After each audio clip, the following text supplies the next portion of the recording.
No, we have a dynamic afternoon. Again, this morning we had so many powerful conversations, including, I told you all we had history, the first black woman to be elected as the vice president of Colombia.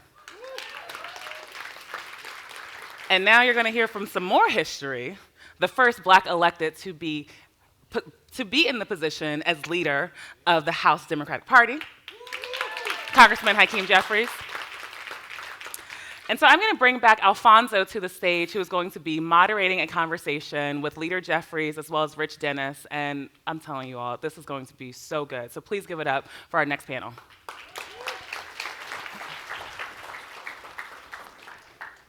Okay, everyone, I hope you had a great lunch. I want to tell you that this is one of the panels that I'm really most excited about. Given where we are politically, given where we are culturally, I want to welcome to the stage a man who I've known for a number of years and who is now serving as leader, Democratic leader in the House of Representatives, Hakeem Jeffries. Welcome him to the stage.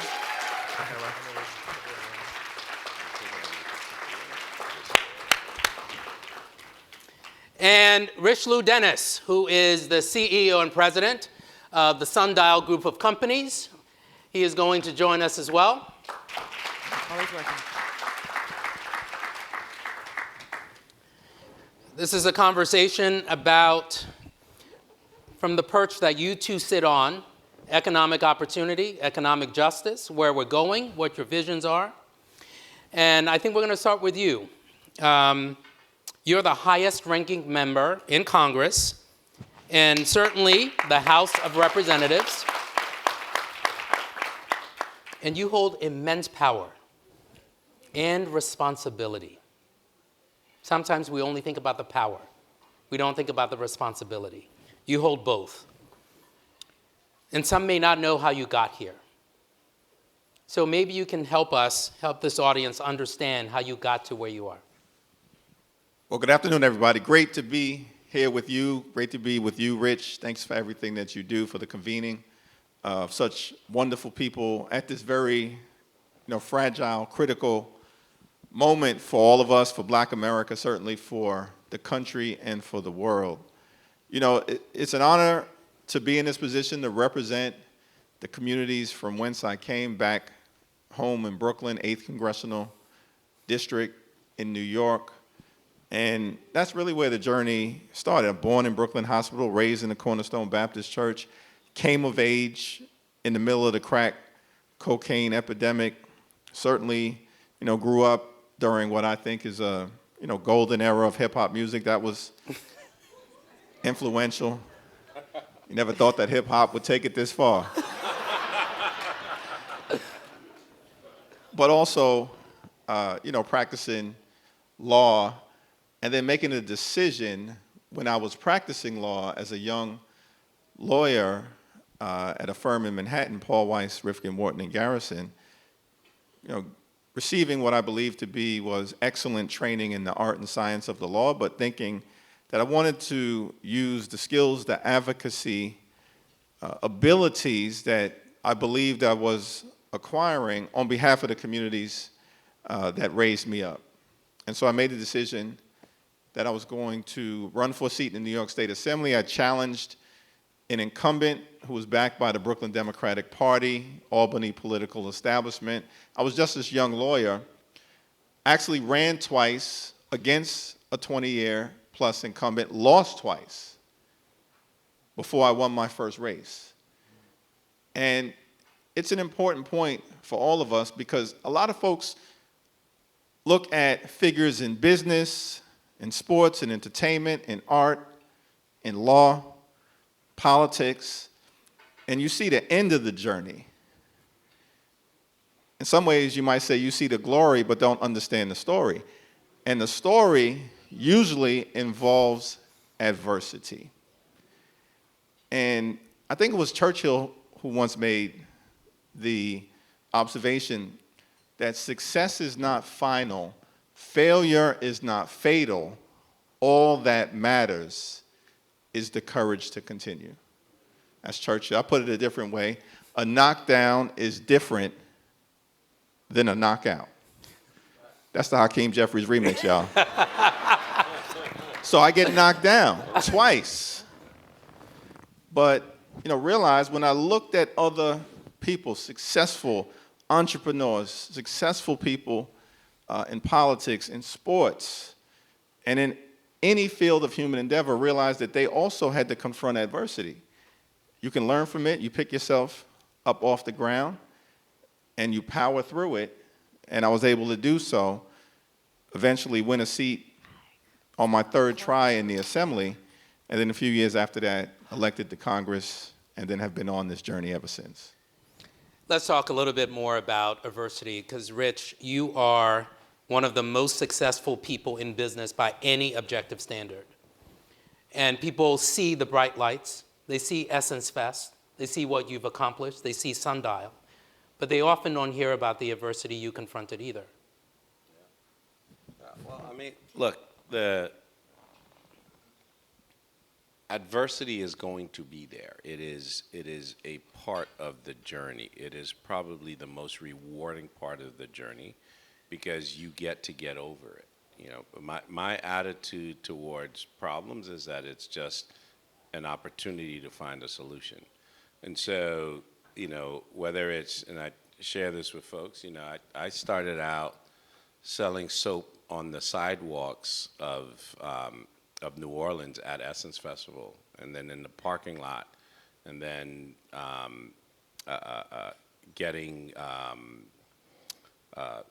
renting storefronts, because many of you don't know this, but back in the day when Essence would come to town, the businesses, the restaurants, the retailers, they would shut down because they were concerned all these black people coming to town, and what's going to happen to our businesses. It was also July, and it was very hot, and so we would rent storefronts that were going to be closed during that period of time. But then you go from that adversity to owning the festival, right? And what that must feel like, right? So the journey isn't sweet if there isn't adversity, if there aren't the challenges. And so for me, that adversity is what makes it sweet. Losing twice and then winning, that's sweet. Teaches you how to lose, teaches you how to retain your well, sometimes it actually is not so good for your confidence. But having the mindset to keep going and understanding that you're working towards something bigger and that you have a North Star, and in your case, that you have people that you actually have to deliver something for in order that their lives may be better. So for me, adversity is something to embrace. Now, Leader Jeffries, when you became leader, I've had moments in my life, I think many people in this room have had moments in their life when something significant happens, such as when you got elected leader. What goes through your mind at that moment? Well, Speaker. I think my mom is doing a good job of circulating talking points. Yeah.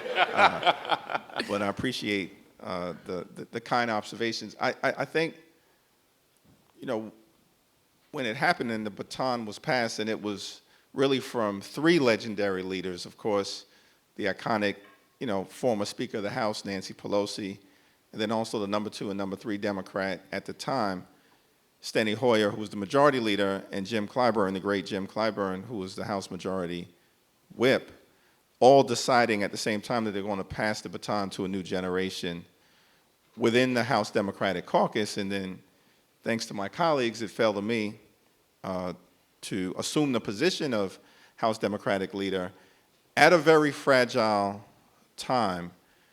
And, the House Democratic Caucus is big, it's diverse, it's enthusiastic, filled with exuberances. The House is the institution that the framers designed to be the closest to the American people, right? To reflect the hopes, the dreams, the aspirations, the fears, the concerns, the anxieties, and in the words of the framers, the passions of the American people.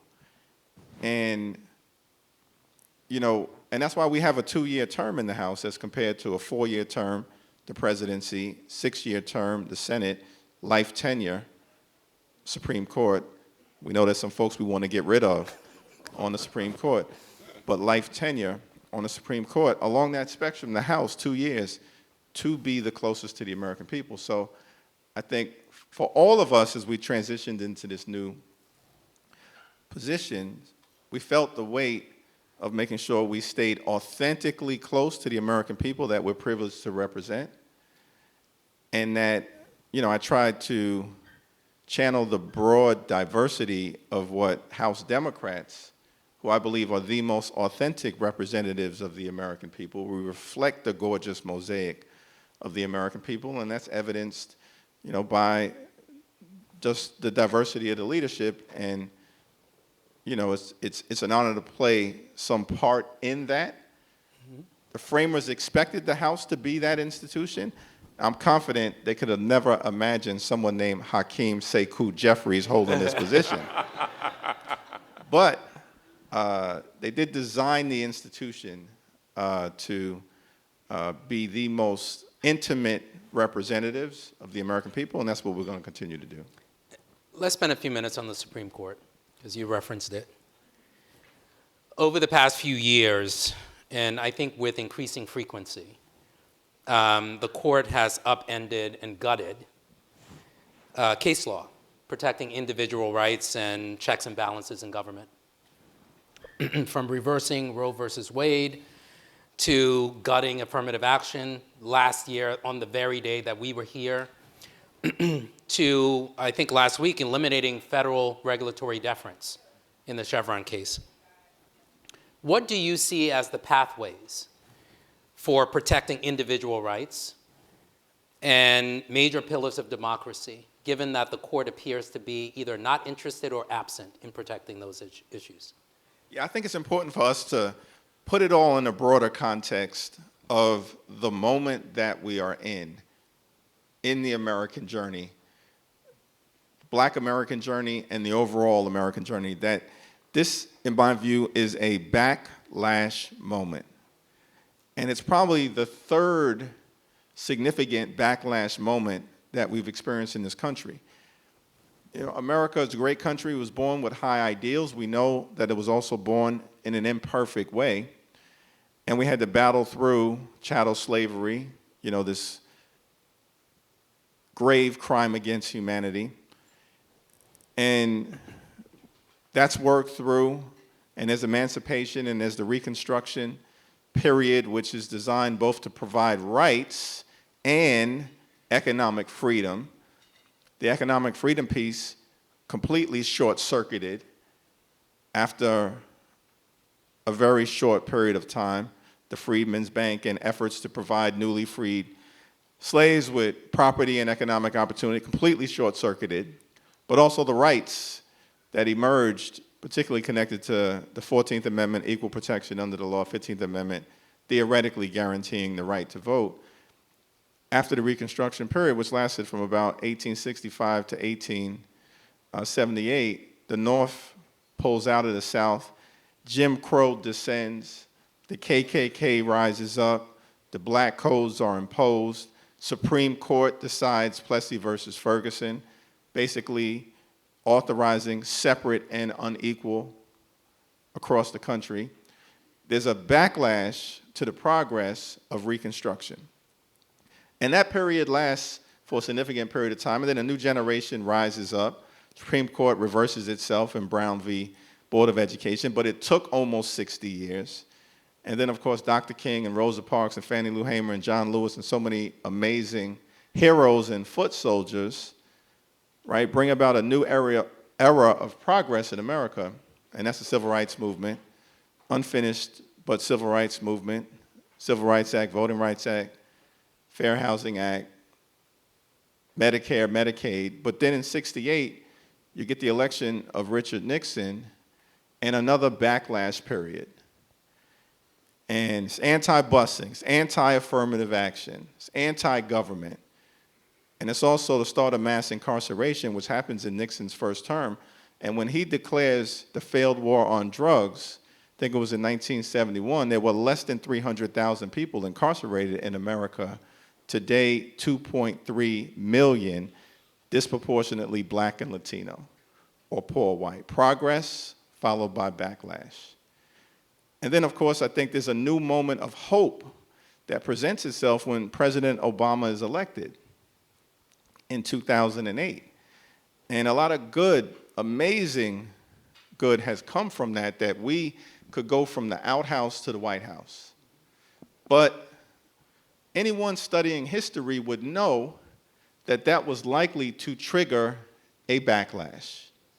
Even though, if y'all remember, there were people in 2008, 2009 who were asking the question, does this mean that we are now in a post-racial America?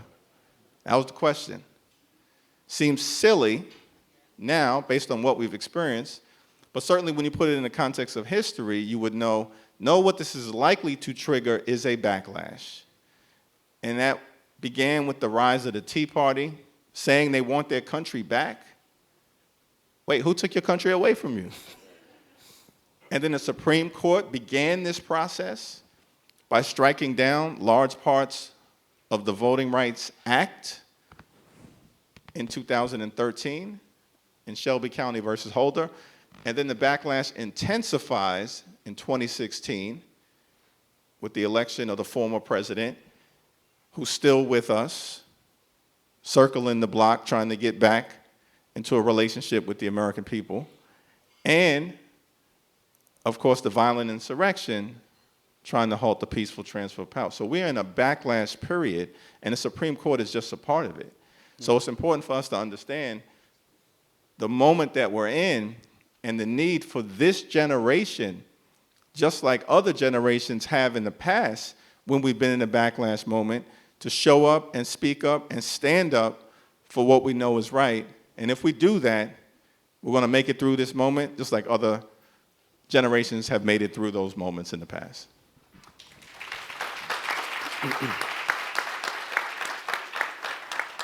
Rich, you've certainly lived through many backlash moments as a business leader. For those who are trying to start their businesses, those who are looking to expand their businesses, we often talk about economic opportunity, economic freedom. What's your message to those who are looking at this backlash moment and trying to figure out what's next? Stay the course. Stay the course. Keep your focus. A lot of what's happening is, and I love this conversation around backlash, but what backlash really is, and certainly in this case, is the intentional activity designed to stall something that's pushing forward that somebody isn't comfortable with, isn't happy with, doesn't agree with. And so the activities that come out of that is intentionally designed to stall. If you buy into it and give it credence, then you stall. And then the desired outcome of said backlash is achieved. You're on a course. You're building your businesses, you're building your communities, you're building your families. Don't get distracted by the activities that are done to see to it that you don't send your kids to the schools that you want to send them to, or that you don't have the opportunity to provide them the health care that you want them to. You get distracted by it and you give up and you stop pushing and it gets too hard, and then you start, the depression starts to set in, and now you're operating on somebody else's agenda. Stay focused, execute. You've got a plan, believe in the plan. It's like the quarterback in the pocket when the rush is coming. You're either going to stand your ground, stay in the pocket and make the play, or you're going to be worried about the linebacker that's coming from there and not be willing to take the hit, and before you know it, you fumble the ball. Don't fumble the ball. Stay in the pocket, make the play. Even with this festival, when I get on calls with the team, I tell them, stay focused, stay in the pocket, make the play. If you got to take the hit, make sure you make the play before you take the hit, right? That's the world that we're in right now, right? There's a lot of aggression against the progress that we've been making. If we give it the credit that it doesn't deserve, we'll take our eye off the ball, we'll lose focus, we'll get sacked. You're trying to build something, and the thing that I find fascinating is the narrative that has been created to make it about the individual. This is not about the individual. This is about the future of mankind. That is what we're up against. That's what we're fighting, right? That's what we're driving towards. It's the humanity of who we are and how we are, and what is that going to look like 5 years from now, 7 years from now. Stay in the pocket. It's worth it. Rich makes an important point, if I can just jump in on that, because one of the things that's been interesting as I transitioned into this position, and it's been a lot of intense, unprecedented events taking place over the 18 months that I've been privileged to serve as House Democratic Leader, beginning with the way that this Congress opened back in January of 2023, 15 different votes before the House even was able to constitute itself because of the chaos on the other side of the aisle. It's the longest period of time before Congress started since before the Civil War. Then we narrowly avoided defaulting on our debt for the first time in American history in May of last year.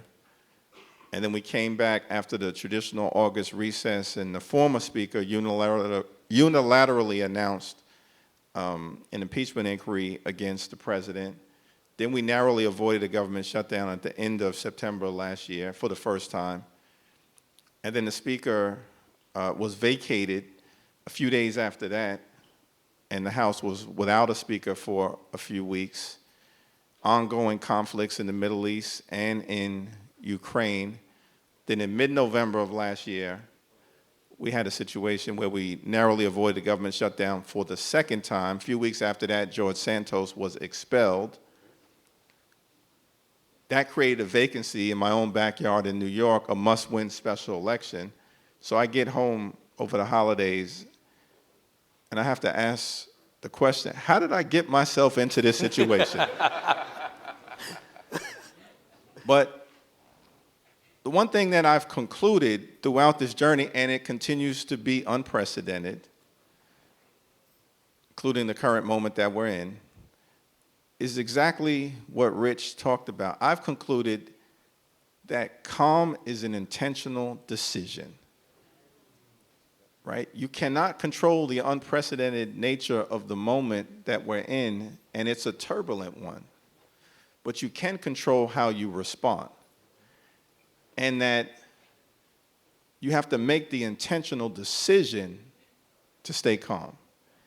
And when you do that, and that's in the political environment or the entrepreneurial environment, the business environment, non-for-profit environment, entertainment environment, whatever the case may be, sports, then you can process the moment in a serious, sober, and substantive fashion and give yourself the best opportunity to make the right decision.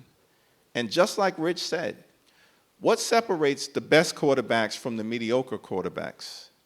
It's not necessarily the case that the mediocre quarterbacks don't have the same physical talent as Tom Brady or Patrick Mahomes.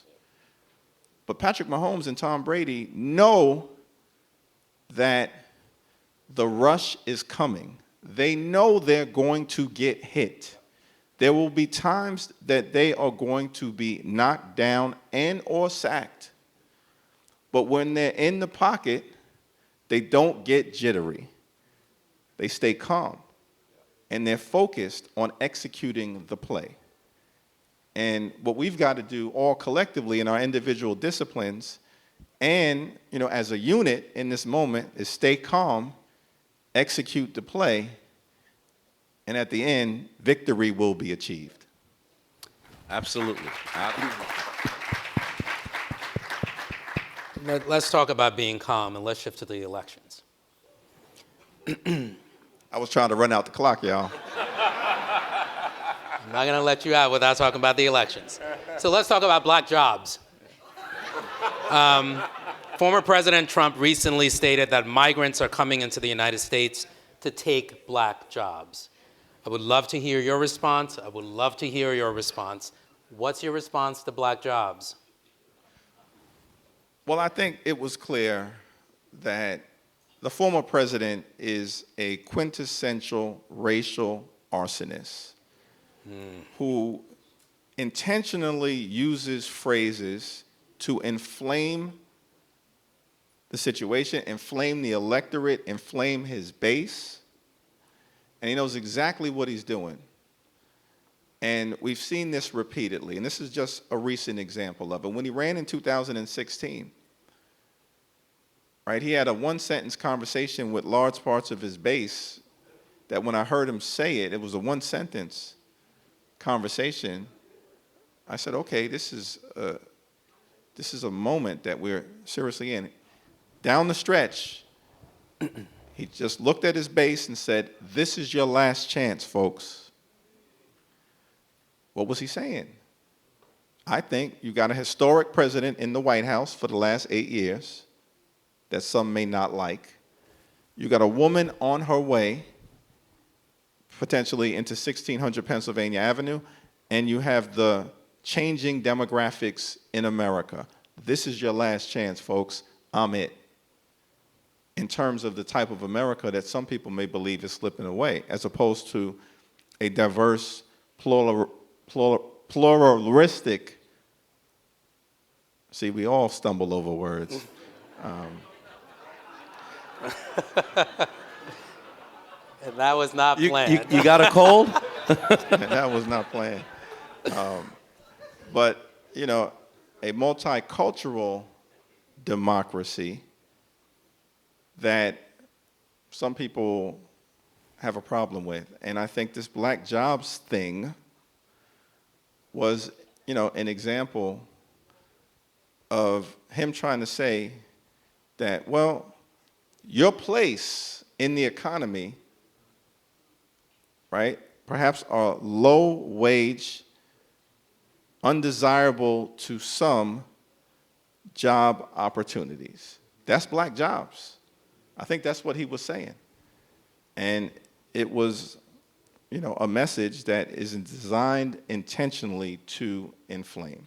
And so to Rich's point, I think we have to take a step back from the individuals, and President Biden has done an extraordinary job over the last 3.5 years in so many different ways in making life better under tough circumstances, having inherited 3 different crisis moments at the same time: a public health crisis, an economic crisis connected to the shutdown of the economy as a result of COVID, and a democracy crisis. He took office 2 weeks after January 6th. 3 catastrophes at the same time that he's been managing. But putting that aside, that the moment that we're in is that some people, the extremists in this country, want to turn back the clock and are threatened by the progress that everyone in this room represents and don't want to see it continue. And it's going to be up to us to make sure that we fight hard to continue to progress and make America the best version of herself, always and forever. Rich? I mean,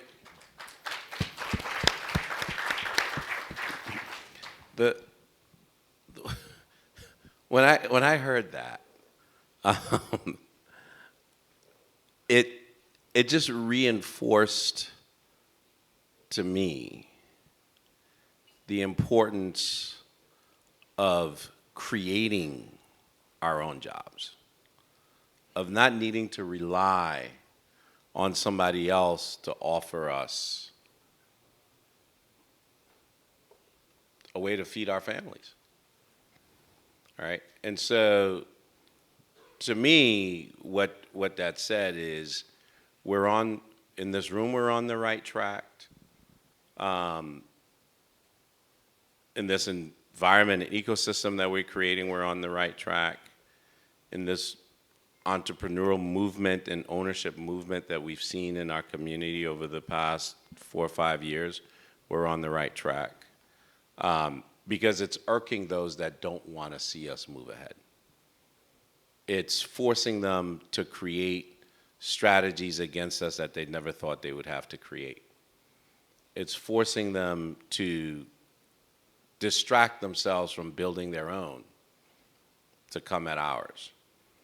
And so to me, that represents opportunity, right? That represents the opportunity for us to, again, stay in the pocket, stay focused, execute the things that we're doing, protect the things that we're building, be thoughtful about what we want it to look like 25 years from now, not be as short-sighted in, hey, I can only do this 1 year, 2 years, this is hard, this is exhausting. The alternative is really hard, and it's really exhausting. So to me, what it means is let's continue to build the things that we're building. Let's do it at more scale. Let's make sure that we spend our time and efforts and treasure in making sure that Hakeem reaches the speakership, right? That we have people in Washington and in our judicial systems and in our social systems and economic systems and institutions that are able to counter that and to be able to keep us focused on the tasks at hand. You know, like listening to Hakeem makes me want to get up off of this chair and go back outside and go to work. All right. It doesn't make me feel sorry for myself. It doesn't make me feel sorry for my community. It makes me aware of the plight and the challenges that we have, but it makes me want to go outside and do it. And so that's what that meant to me. That meant to me is we've got to go create more of our own jobs, right? We've got to go out and deliver opportunities for our communities, right? And we've got to work with the partners that truly want to see that happen to make that happen and not become distracted. Yeah. I know we're running out of time, but I do have 2 remaining questions. And I think many people would have this question for you. Polls show that black voters may be open to supporting Trump or a third-party candidate. What do you say to those black voters, or anyone really, who may be undecided about who to vote for? I think it's important to evaluate, the comprehensive record of both candidates in terms of actual delivery. You've got, 4 years under the previous administration. You got 3.5 years under President Biden and Vice President Harris, and I think quantitatively, there's no comparison from the standpoint of delivery. Lowest black unemployment rate in recorded history, child poverty in the black community cut in half during the last 6 months of President Biden's first year in office as a result of the child tax credit, historic and record investment in historically black colleges and universities. Black entrepreneurship is up, including small business creation. Black home ownership is up. Black incarceration rates are down. So I think by any quantitative measure, comparing the results of the Biden-Harris administration versus the results of the prior administration should measure up. But we believe that an understanding of the track record and the accomplishments is important, but it's not determinative. It's important so that we can say to voters, trust us, but we recognize that the record alone is not sufficient to say to voters, reward us. Because elections at the end of the day are about the future, not the past. And I think the track record of accomplishment should enable black Americans to say, real progress has been made, there's an authentic commitment to making a difference, not just on the social justice issues, but on the economic issues related to home ownership or entrepreneurship or access to capital markets. But I think it is going to be important for all of us who are in office, who are going to be going before the American people in November, to articulate a clear vision around work, wages, and wealth, right? And build upon the unfinished accomplishments going all the way back to the March on Washington, which the full name of the 1963 March on Washington, as many of you know, was the March on Washington for Jobs and Freedom. And freedom was defined not just in the civil rights context, but in the economic context. So that's what they were marching for. That's what they were fighting for. And there were accomplishments, the Civil Rights Act to destroy Jim Crow, and the Voting Rights Act, which is now under assault, and the Fair Housing Act to try to break open the housing market. But there's still so much unfinished business, and I think it's going to be important for the Biden-Harris ticket, for those of us in the House, for Senator Warnock, Senator Booker, and the senators to be able to articulate that compelling economic vision for all Americans, and certainly for Black America, designed to make sure that the American dream, which is economic in nature, work hard, play by the rules, purchase a home, educate your children, go on vacation every now and then, have access to health care, have that opportunity to be part of the middle class and go beyond it, as Rich has been able to do, and so many others, and go beyond it, that should be available in every single zip code, and it's on us to articulate the vision to bring that about. But I definitely am convinced that we have the commitment to do it.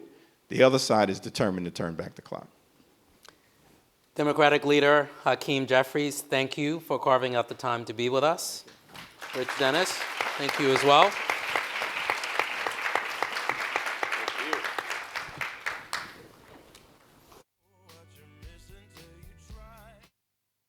So, that was such an amazing conversation, and I'm just going to put this in the atmosphere. We will soon be calling him Speaker Jeffries, okay?